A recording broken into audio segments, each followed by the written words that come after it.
All right, I think we'll get started. We'll let people continue to filter in. Welcome everyone, my name is Dent Wilkens. I am the Senior Vice President of Operations at US Squash. I'd like to formally welcome you to the 2021 US Squash Annual Meeting of the Members. I'm joined here tonight on your screen by US Squash President and CEO Kevin Klipstein, Vice President of Programs and Events Kim Clearkin, the Executive Director of the Arlen Specter US Squash Center, Ned Edwards, and our Chair of the Board, Sue Venkatesan. So we're really excited to have this program with you all tonight. We will begin with the official session of the annual meeting of the members. We'll elect the new class of the Board of Directors, and then we'll move on to some organizational updates, and then a question and answer session with everyone from the staff who's on the call today. So again, thank you for joining us, and we will get started. Just a couple house cleaning notes before we get going.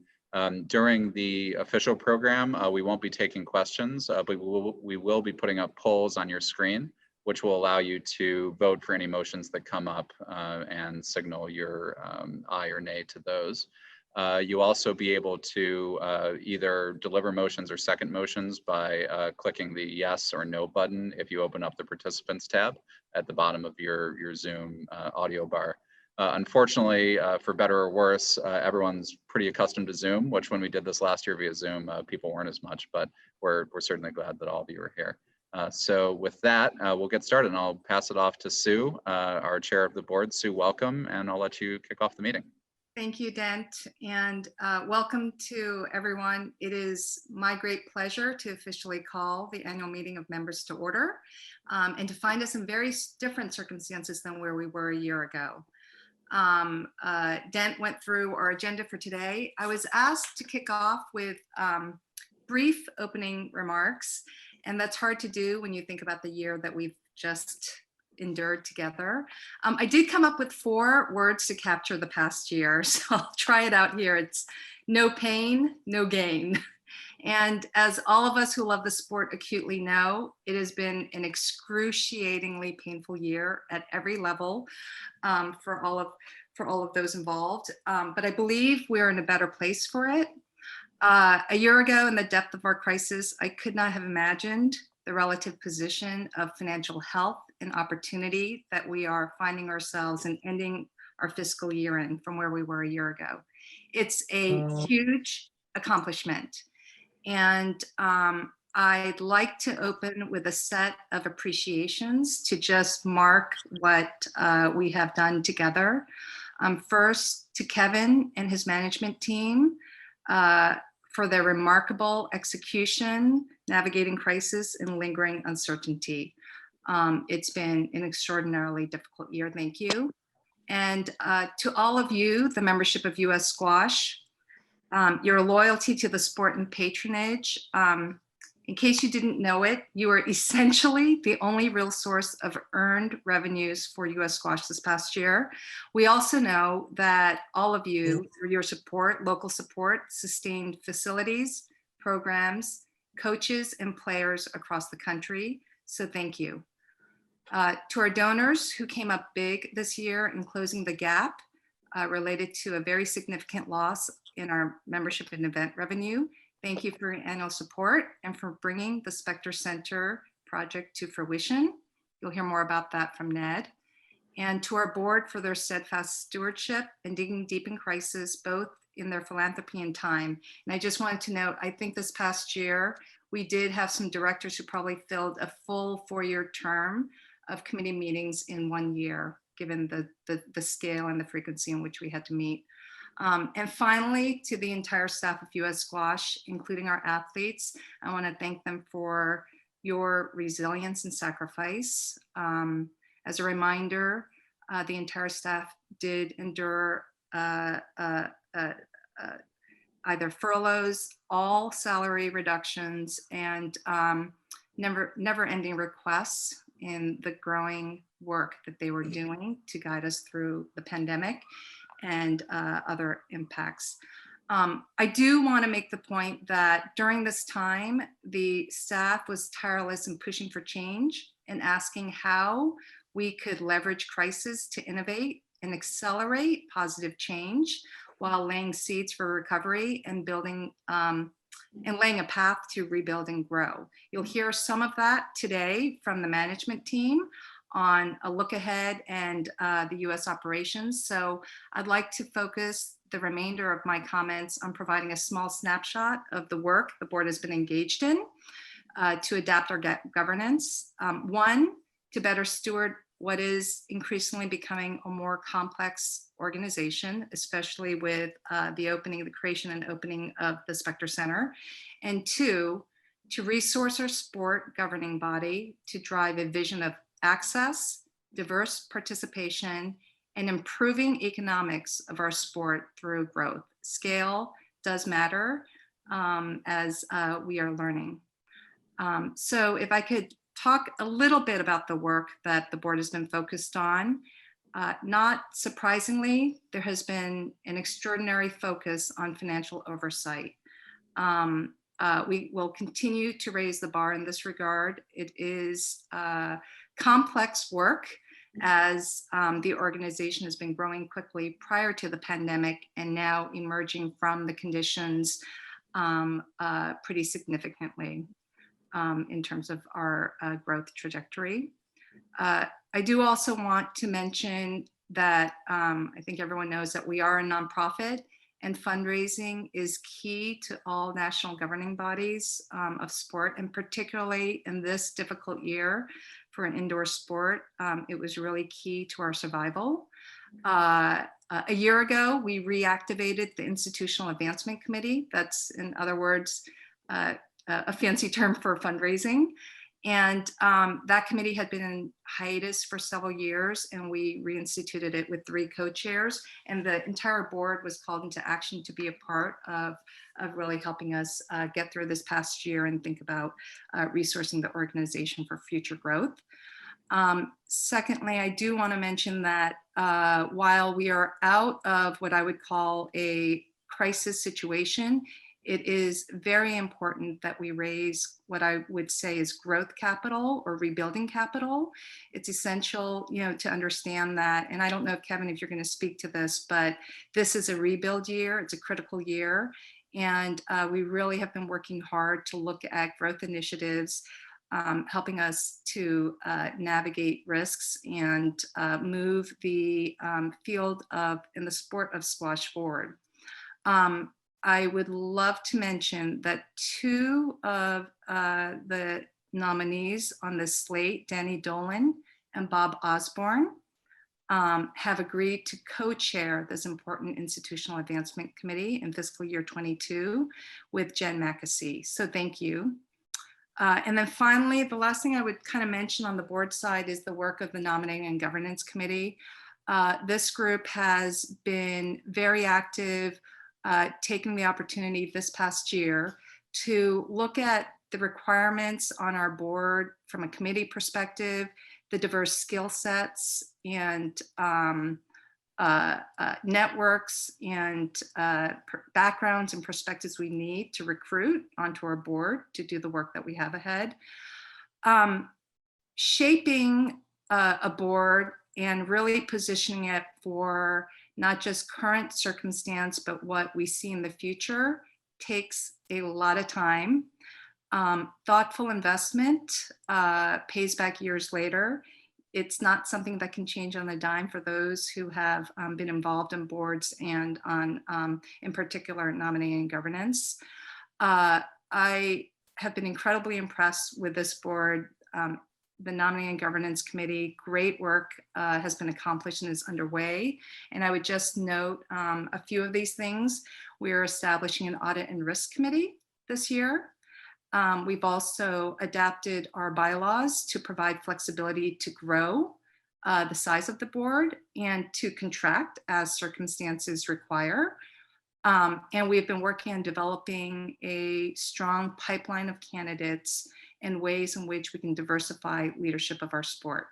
So I want to thank, this is just a snapshot of the work that the board has been engaged in. And I will conclude my remarks with an observation and a lesson I've learned this past year. I don't know, Kevin, I can't see your face, but I always knew Kevin had a challenging job, but now that I'm in the hot seat next to him as board chair, I really do have a new level of appreciation for how tough the role is, and particularly how tough the last 15 months have been. No matter how hard and how much good work is being invested, the lesson that I have learned is unless these are communicated to all of our constituents, it's hard to build allies, partners, and ambassadors for the sport.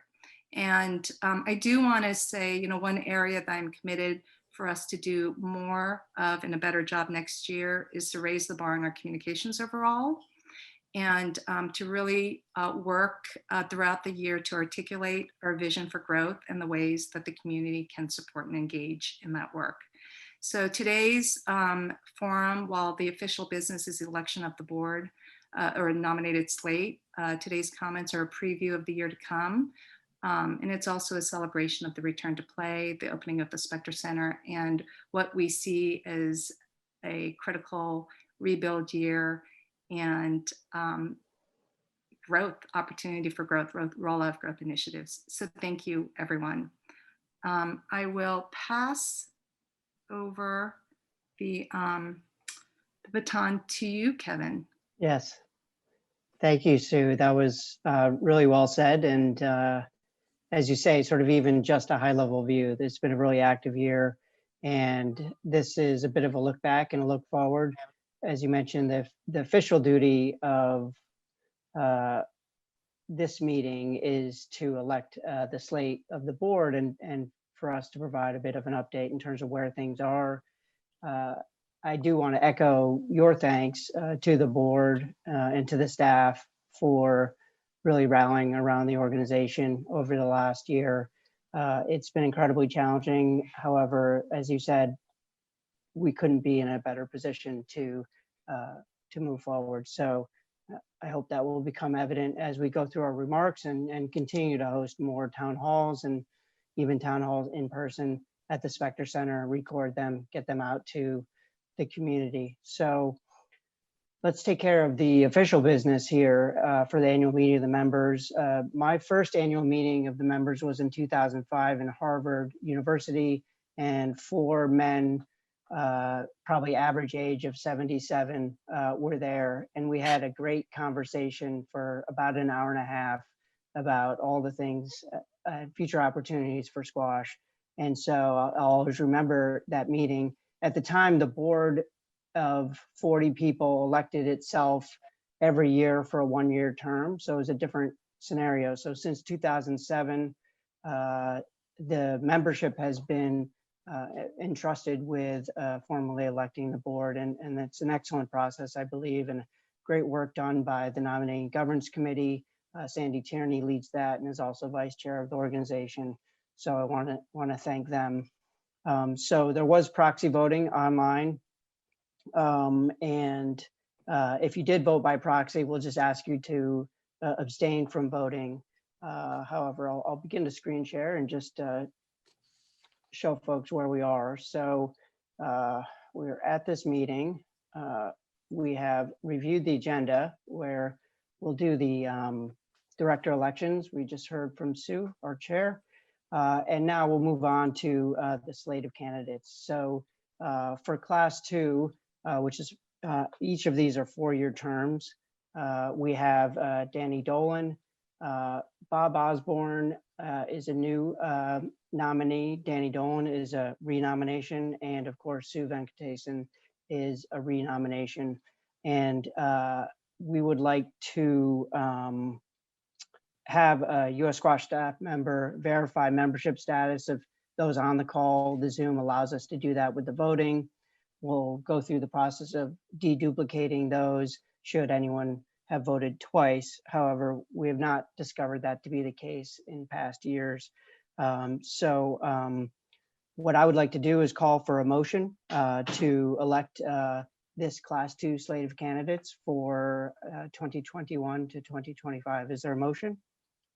In order to indicate if you have a motion, if you click on the participants button and just click on the yes button, if you'd like to make that motion, then I will call it out. Anyone on the call here? All right, so moved. Is there a second?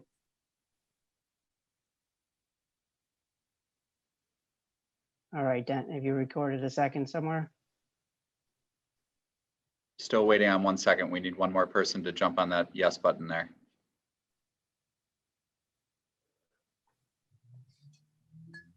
All right. May have restricted. Well, we can do it via chat as well.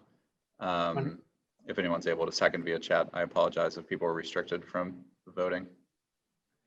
So let's see if the voting process does work, Dent. So are you going to take over the screen or? Nope, I'm going to post a poll on everyone's screen. You should see it come up in a second.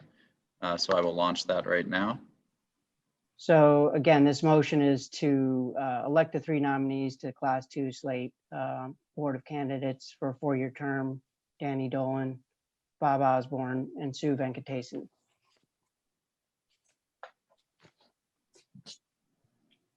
We'll leave it open for about 10 more seconds here as we have votes coming in.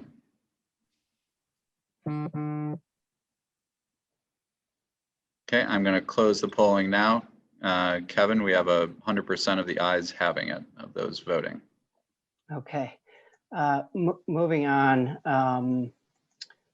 We can show the results of the proxy voting, which took place last week online.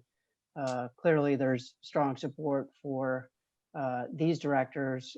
Congratulations, Sue, on your reelection. I'm extremely thankful because having worked with you for the last year, shoulder to shoulder, I can't think of a better partner. So good times to come, and we'll be sure we inform Danny Dolan, and really excited to have Bob Osborne on the board as well, and all of his experience and skills and perspective on the sport. So this is fantastic and really strengthens the board.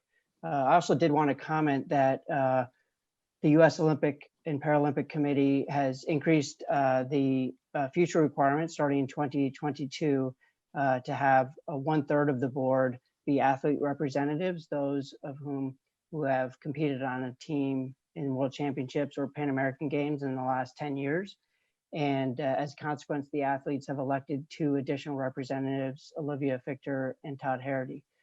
So these will all be posted and announced. However, I just wanted to let people know. So Sue, with the election concluded, is it all right if I move on with the management report? That makes sense, Kevin. Thank you. All right, sure. Congratulations again. So I'll move through a series of slides, and the idea is to give folks a bit of an understanding for the bigger picture in terms of what we focus on. It used to be that we could work for months and sort of forget that we were actually working within the sport of squash, and then we would get on a squash court and say, wow, this is a really great sport. I'm glad I work within this.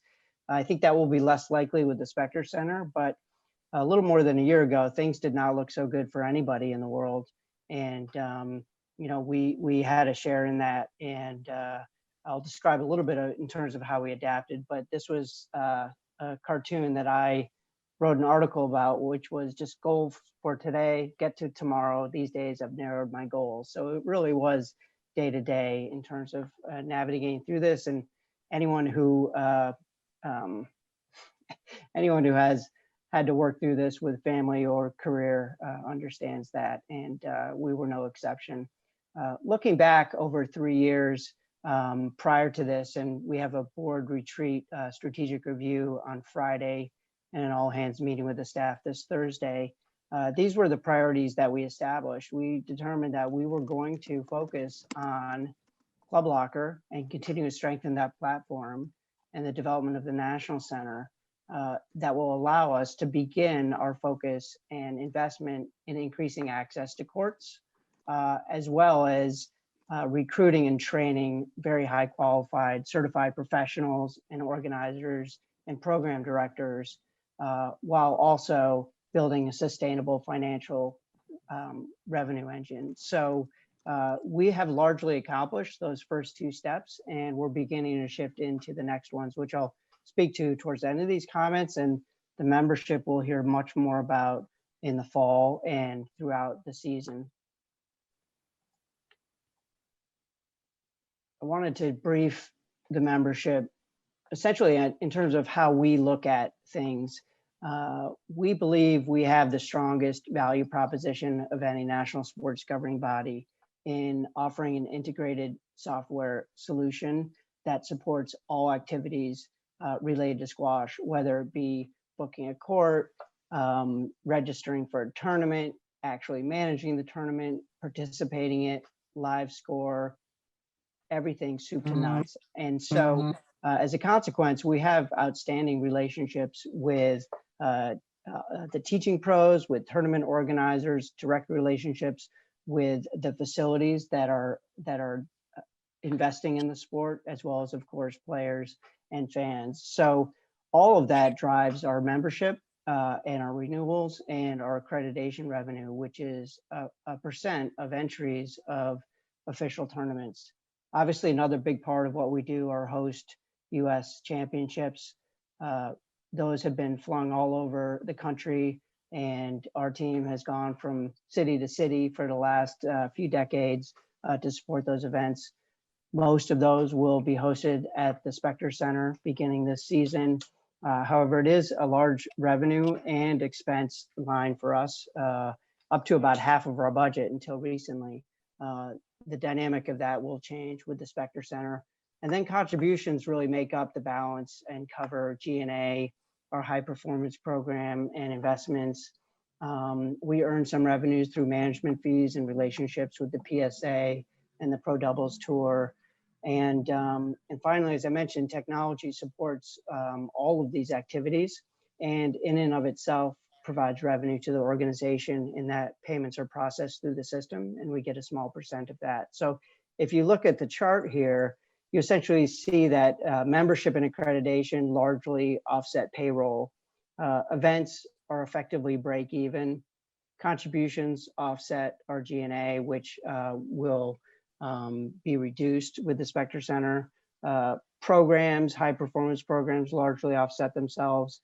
Our technology revenues are catching up with expenses, and then we have others. So each time we've been able to make investments in the organization, it's been based on major gifts. So we've had major gifts against our technology investments over the last 5 years. We've clearly had numerous major gifts against the development of the Spectre Center, which ultimately changes the game for us. So we're definitely looking towards the future. We have a really strong platform to base our work off and sustain the growth and the quality of the experience within squash. And that's where we're looking next. Just to give people a sense of what we mean by technology, it really is the Club Locker product. And what Club Locker is depends on who you are, whether you're, again, booking a court, whether you're a parent registering your kids for a tournament or a series of tournaments in one transaction, whether you're engaging in the system deeply regarding rankings and results, whether you're a teaching pro, managing programs within your own facility, registering people for events, engaging them from a communications point of view. And we have Club Locker Venue, which is in 50 different venues across the country, the top 30 universities, many schools as well, which is a live scoring and nearly automated management of organized play. So there's a tremendous amount of capability within the system. We license the system to England Squash, Squash Canada. It's available for USA Pickleball. We have launched support of USA Badminton, and we have some other smaller sports and some non-squash facilities. So it's an important part of what we do, and everything we do in supporting other activities directly accretes to the value and the quality of the services that we're able to provide to the squash community. So it's a somewhat elegant way of driving revenue into the sport, in a sport that is very resource constrained.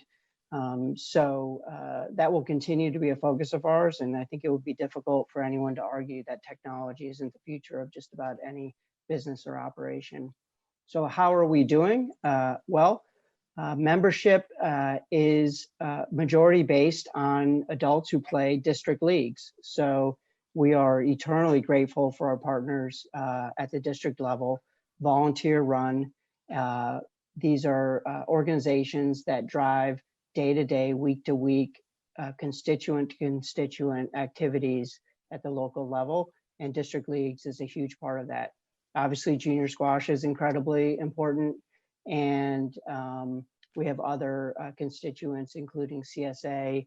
We have a partnership with the largest boarding school network of schools, as well as Squash and Education Alliance.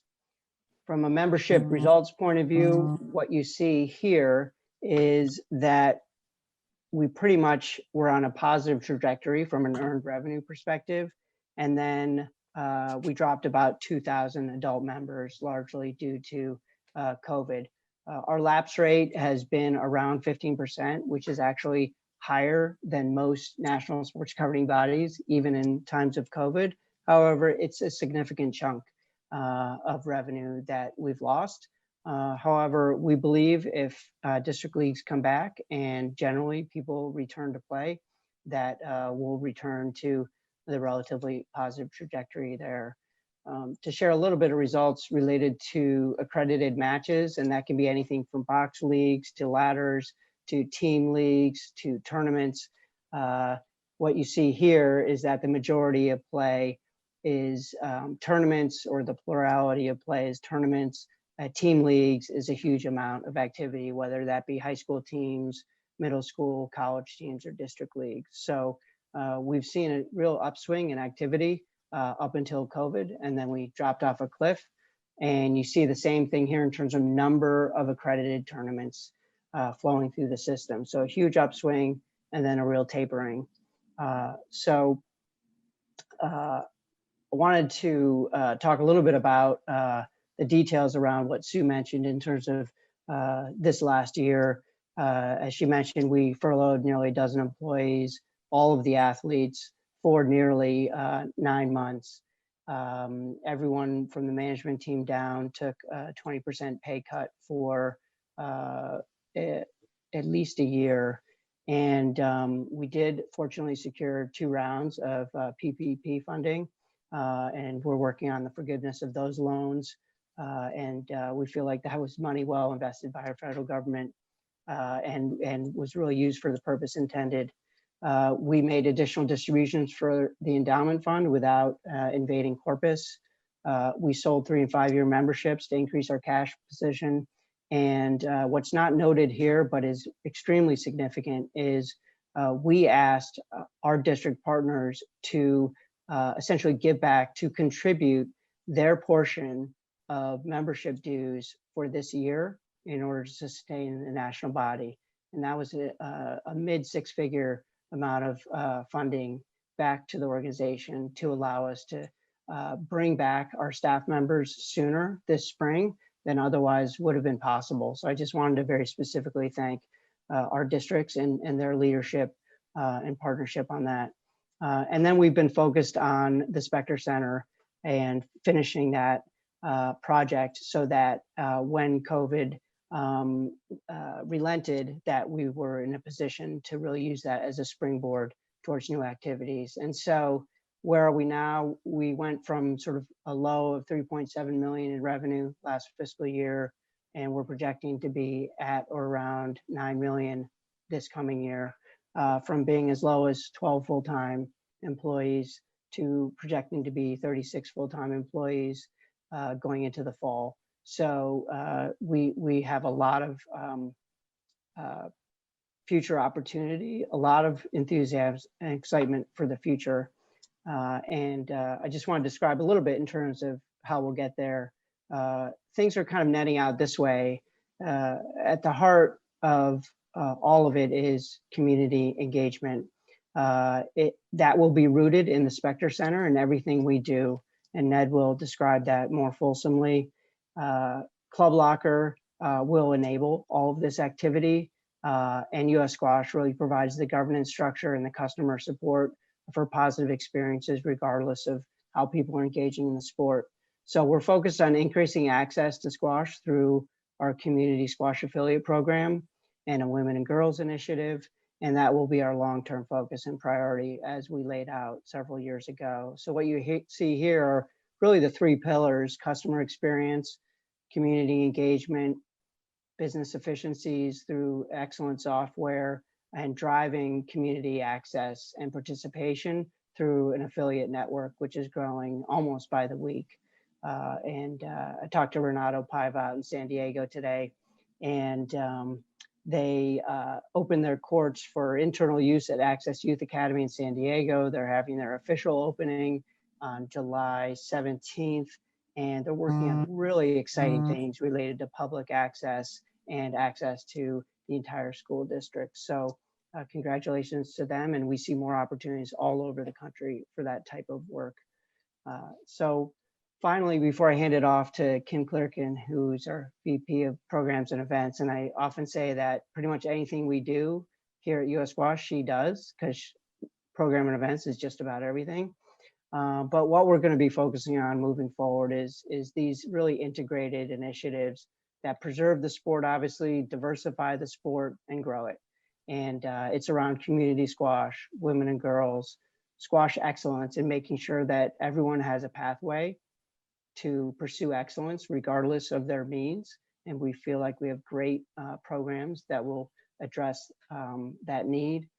We'll be focused on college varsity squash and squash on campus in general, and in close partnership with the College Squash Association. And finally, sport innovation. So everything from how it's presented on TV to how you experience it through technology, to whether we emphasize squash 57 or sort of the racquetball version of squash more, or doubles on a singles court, or raising the tin, or changing the ball, outdoor squash. All of these things, we need to continue to adapt the game and to be responsive, and to keep people in the game and attract more people as well. So that's the long and short of it. We look forward to welcoming everybody to the Spectre Center at any point, as frequently as they can make it. So I'd like to hand it off with my thanks to Kim Clearkin, who will just brief you on where we are in the return to competition and some of the things that we've actually learned in a very positive way from this experience. So Kim, I'll hand it over to you and click to the next slide. Thanks, Kevin. I think every town hall or session I've had over the last year has started with this picture and this slide. And this time last year, we were at phase 0. Everything was closed. We were in the red. All the clubs, there was nothing we could do. We were in the start, actually, as it turned out, of COVID. We hoped that we weren't at the start of the time, but that's how it's manifested itself. So we did at that time think about how we could return to competition and what those phases would be. And we spoke with a lot of our different parts of our community, from our junior parents, our teaching pros, our medical advisory group, our districts, and tried to work out, well, when we are allowed to open, how would we open? And we came up with these 4 phases. Clubs did eventually open, starting in about July, and we did start to have some competitive play starting from October, which was regional, and it could have been down to the city or the state or the district, and sometimes a little bit more than that, depending upon all those travel restrictions that we had. But we're now at a stage where we are looking at our return to competition, that the states are opening up and protocols are changing all the time. Almost every day something else happens. And with the vaccinations now being available and mask mandates being lifted, it's making our return look a lot more optimistic and positive. And we're really excited now that we are in that phase 4, where we're coming back to junior competition. And all along the way, we've had to look at the protocols that have been, we've had to put in place. At the beginning, lots of cleaning needed to happen, lots of protocols around all those high-touch surfaces. We needed to look at our operational protocols and make sure there was enough air exchange going on, that our HVAC systems and filtration was up to scratch. And that allowed us to then use those facilities for the play that we were able to do in that phase. And, we didn't know that we had to do that in the beginning, but having done that, and for all these facilities to have upgraded these systems, that has to be good in general, even going forward. So, looking back, that was a good thing for our facilities to go through. But But now we're in our phase 4, as I said, and now we got our kids are playing our junior bronze, silver, gold tournaments. They're trying to play for points. They're getting ready to start a points-based system again, which will start in September. Quite active right now. A lot of people are starting to play over the summer, which isn't our traditional time of year to be playing. But I think there's a lot of cooped up energy out there that the kids, they just want to get back to playing, and parents and families want to get back to some kind of normalcy. It's really, really exciting to see the kids and the families again. We've had a couple of events here at the center, and it was just great to see the courts being used, to see some of the kids. I think my most frequent comment this year is going to be, "Oh my God, you've grown!" And of course, the kids have grown. They're a year older than they were, and they're all so tall now. But it's so nice to see them again and to see them happy on court and competing. So. Looking forward to the rest of the summer and looking forward to starting our system again in September. But we did learn a lot. We did learn a lot over the pandemic, and we're still learning and trying to figure out how we use the information that we discovered. And one of the things I really did like to see was the ratings-based tournaments. So during the period from October to May, we used player ratings for competition, and what that meant was we could see girls playing boys, or we could see adults playing juniors, and it was really interesting to see that dynamic and to see that play out. And it was actually really nice sometimes to see that 10-year-old play the 15-year-old and try and work out, well, how is this little dot going to beat this giant? And sometimes they worked it out, which I think is only going to add to their game. So it was very interesting. People did actually enjoy it at that level. And I think what we can learn from that is that there's a place for these types of tournament. To date, we really, if you look at the picture of the slide, on the left-hand side, you have that pyramid of the bronze, silver, gold, JCT, which has been our traditional junior pathway. What we really found is that there's another way that juniors can play this sport. They don't have to play in the points-based, national-based system. There's still enjoyment can be found for people who just want to play, have some fun, who want to compete, but aren't able to travel, say. They can still get a good ranking, they can still get a good rating, they can still play in college if that's what they wanted to do. But there's got to be more than one pathway for our kids who want to play, or even our adults who want to play. And then the other thing we were thinking about really was the entry level. So if you're looking on the left, if you're new to squash, the very first competition that you play is a national competition, and that can be very intense and very off-putting for some kids. And we lose our junior players that way because they're like, well, I don't want to go right into this intensity right now. And so we're working on an entry-level series of tournaments and a softer, more educational pathway as a beginning route into squash. And we're going to concentrate on things like, what are the rules that you need to know? How do you referee? How do you behave? What's the sportsmanship? What's the etiquette like? So that players, when they are ready to go into a national system, they know what to expect, and it's not such a massive jump, and they're ready for it, and therefore be a more enjoyable experience. So definitely looking at how we can use the information that we learned from this year and how we can feed that into a more complete junior development program, I would say, and use what we know and hopefully make it better, and obviously better experience for the children. So more on that as we go through this year. Thank you, Kim. And I'll do it for you. I know you were going to hand it off to Ned, but I'm anxious to click off the slide share. But fantastic work, and way to take it from the depths of despair to really being poised to recover very effectively from and provide opportunities for kids and all over the country. It's just really, it's been fantastic to see you work through this. And not only that, for us to sort of find this hidden kernel of opportunity, which we thought was out there, and this really forced us to explore it more. So congratulations on that. So with that, handing it off to Ned, and I'm just going to flash up this slide and then go to full screen here on the faces.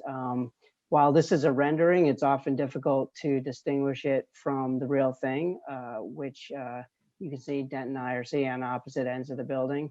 And it's just marvelous. And I want to thank and congratulate Ned Edwards for making it a possibility and everything he's done and sacrificed over the last 5 years in terms of raising the money and overseeing the design and launching the construction through thick and thin. So Ned, it's all yours. Thanks, Kevin. Before I start, I wanted to also thank Sue for her work. It's you've got a vast set of skills, Sue, and this has been a hard year, and you've called on all of them because of your love of the sport and commitment for it. And so thank you, Sue. It's pretty exciting for me. Most of the time, all I'm doing is telling the story of the Spectre Center. Although very early on, I realized that the Spectre Center, the story there is the story of US squash. And it is a story that's based on community access and excellence, opportunities for excellence around Team USA, and for the environment for tournaments to be as positive and nurturing for kids, and as exciting and full of camaraderie as possible for adults. And it's throughout the building that hopefully you've seen some shots of, and the screenshot that Kevin showed is beyond great fortune that we had this chance to build our headquarters in a space like the Armory, thanks to John Fry and his love and vision for our sport. So that the Spectre Center has been the most unbelievable thing for US squash to express its values and its mission. And we've got it built. And there are still a couple of things that we're going to keep working on to finish it exactly to the standard that we've been holding it to. But now we're starting to shift into how do we make this all come to life. And what hopefully will feel quite exciting for everyone on the call is that this community programming is real here. We have 7 middle and high school public school programs committed to start in the fall. We have an SEA program housed here that will be the most amazing thing for the Philadelphia Squash Marts program.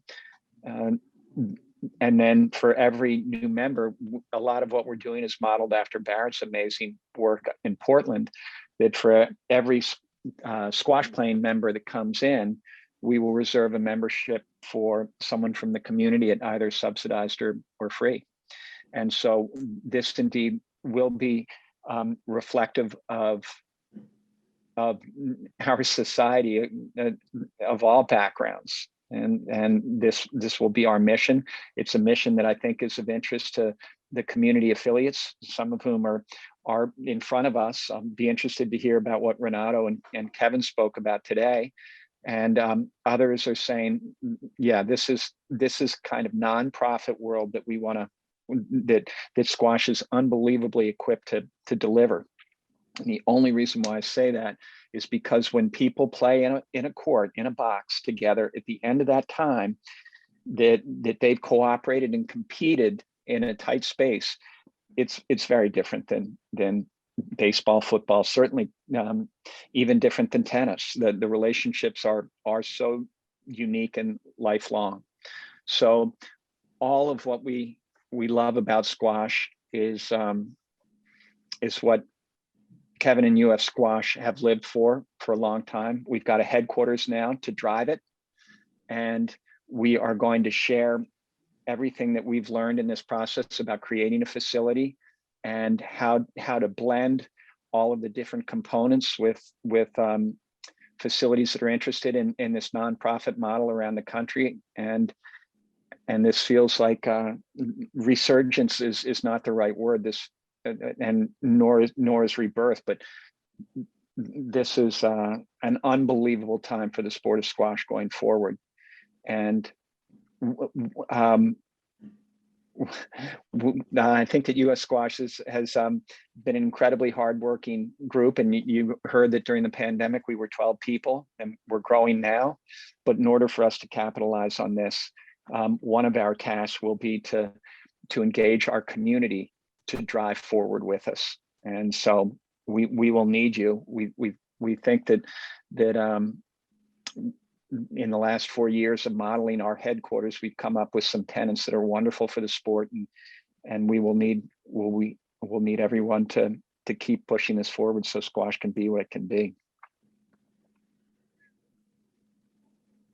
So Kevin, that's my summary on the Spectre Center. And I'm sorry, I think I'm turning this back to Sue. And Ned, it's hard to follow you. The eloquence in which you expressed your abiding devotion to the sport is incredible. I was reminded as you were talking that you are at heart a coach. You have worked, as many on the staff at US Squash are, but have experience doing, but you have on a micro level really transformed lives through the work, and the way you spoke about the sport really reflected that.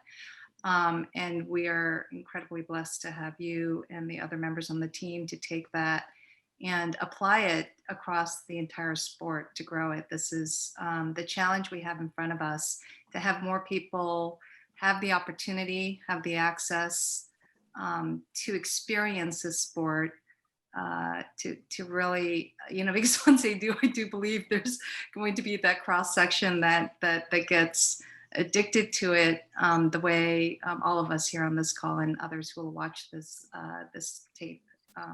So I think my job now is to officially conclude the annual meeting of members by asking for a motion to end it. I do, as a reminder, want to say that this Zoom session will continue as a Q&A for the next 11 minutes or so. And is there a motion to adjourn the official part of our annual meeting? And Dent, if you can help facilitate me on the technology, that would be great. Yep, absolutely. I've now allowed members to use the chat, which I didn't before. Dan, Daniel, or Mark, you can also give a motion visibly, because I can see you on your screens if you raise your hand. We have a motion from Dan Regan to, do we have a second? All right, from Daniel Kanowski, great. So moved. So I will put the poll up to officially adjourn the meeting. And then we'll begin our Q&A session. You should all see the poll pop up on your screen. All right, it looks like the ayes have it. I will end the polling now, and we will shift into our official question and answer session. So just as a reminder, anyone can use the chat function at the bottom of their screen to submit questions directly to me. I'm also have a couple questions that have come in via email as well. Sue, I've got one that I'll direct to you first, if you don't mind.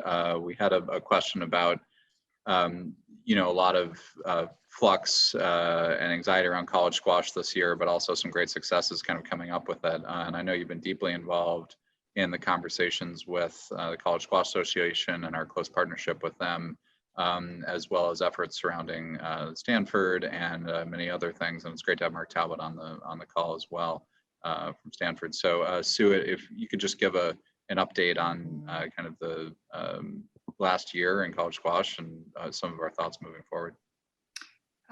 Sure.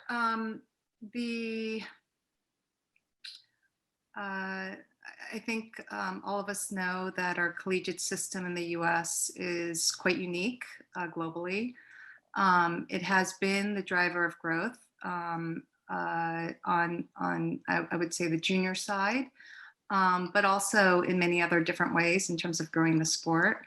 I look at the college system as being integrated across, with everything in our sport. We are a smaller sport. It is an ecosystem. Everything is interrelated. So growing club level programs at colleges, improving and growing the varsity footprint, as well as kind of building out the community presence of the college campuses are very important. And to do this, it's not just, I think, one focused area. It's integrated approach across partners working together toward a big vision and articulation, and growing the sport, let's say, and that transfer from a club to a varsity level. There's applicability across many different situations. And so this is one in which I think partnership and alignment is really, really important.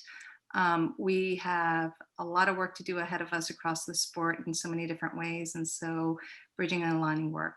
We've been for over the past year meeting on a regular basis with College Squash Association, sharing and understanding the context, and at different points working, especially when news on the cuts that impacted our sport that came out, working together to send communication to the other colleges as well as respond to that.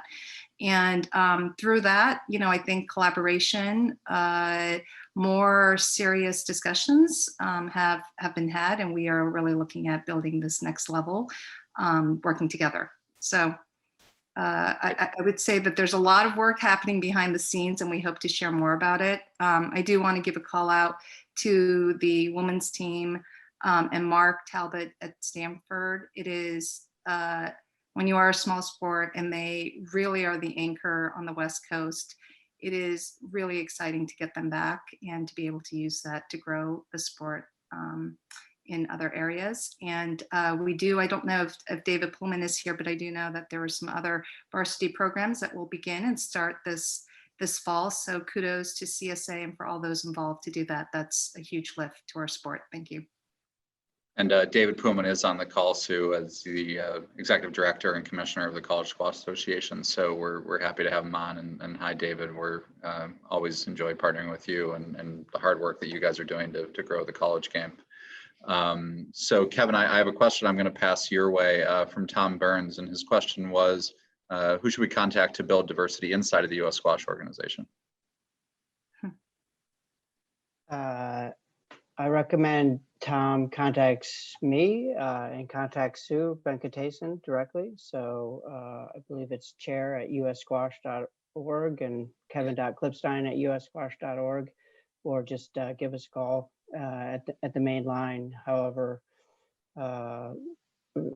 it's something that we pay a lot of attention to. I think as we've scaled from 12 to 36, got a great sort of racially and gender diverse staff evolving, and we want to reflect the community just as any organization would, and are working towards having the sport reflect the community. But we'd love to hear from you, Tom, and I look forward to connecting.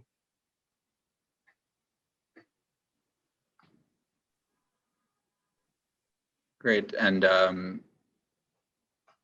I'd open up for any other questions that come through as we kind of reach the end of our hour here, and also welcome any closing thoughts from the group as well. Hey, Dent, can you hear me? Hi, Mark. How are you? Good. I'd just like to say just a special thanks to, first of all, to Sue for helping really, rallying and joining, United 11 and 36 Strong to help bring back Stanford, as well as just fostering a relationship with the CSA. And I think it's a wonderful initiative, and I think it's going to go forward. And I'd also just, Sue for, backing it and really rallying everybody and personally backing it, as well as, US Squash and Kevin as well for, and US Squash for backing the initiative with college, with Stanford specifically. But and that was just, I'm happy for squash in general. We need a little good news there in the college squash. And, I'm just really thankful to both, Sue and US Squash for that, as well as just the relationship with, the CSA squash. And And I'd also just like to recognize, and just congratulate Ned and the Spectre Center, and just say that's just a wonderful thing moving forward for college squash, and really excited about that. And but just looking forward to the future, and there are a lot of exciting things happening. So thank you, guys. Let's hit a ball sometime soon, bud. Yeah, I hope so. We're gonna stream that. We're gonna stream that match when it happens, just so everyone knows. You can look forward to the Edwards Talbot part 2 action up there. Thanks, bud. Without any other questions for the group, Sue, I'll pass it over to you if you have any final thoughts before we wrap, and then I'll formally wrap the meeting. No, I have to thank Mark for his comments. People will not know, but Mark has influenced so many, well, people do know Mark has influenced so many lives, but they won't know that when my kids were quite young, they were able to experience Mark's coaching. And he actually, I will say, as a junior parent stepping out of the chair role, he did a lot to help guide my development as a junior parent. And so to hear him thank me, because I owe him a debt of gratitude for some words of wisdom he shared with me way back when, to have him thank me for this is really exciting. Thank you, Mark. And it is, as I said, it has been an extraordinary year. And, it's the team that Kevin has assembled, the team that you see here and many others behind, are just full of integrity, but the resilience and the push towards, there's so many layers that we can't necessarily share in these slides around the innovation and the spillover that the work that they're doing will, that will make an impact beyond, I think, what people will see or feel. And so I want to thank them for that work again, and to the entire membership for really being a part of this community and supporting all members of the community in the different ways that they do outside of the US squash relationship, but just supporting local facilities, programs, coaches, and doing what they can to mentor youth and other players to really love the game. So thank you very much. Great, thank you, Sue. And I'd like to thank Kevin, Kim, Ned, and you for spending time with us tonight. Really great to hear from all of you. And it's great to look at the list of people attending tonight. We've got a special cross-section of community squash leaders, Hall of Famers, coaches, referees, players, really the full gambit of, and plenty of district leaders as well. So we're grateful for all of you to take an hour out of your time and join us tonight. And more importantly, we can't wait to see you soon, actually on court and near a court, either at the Spectre Center or elsewhere around the country. So from all of us at US Squash, we wish you the best, and we hope you have a great evening. Thank you so much. Thank you. Thanks all. Thanks for joining.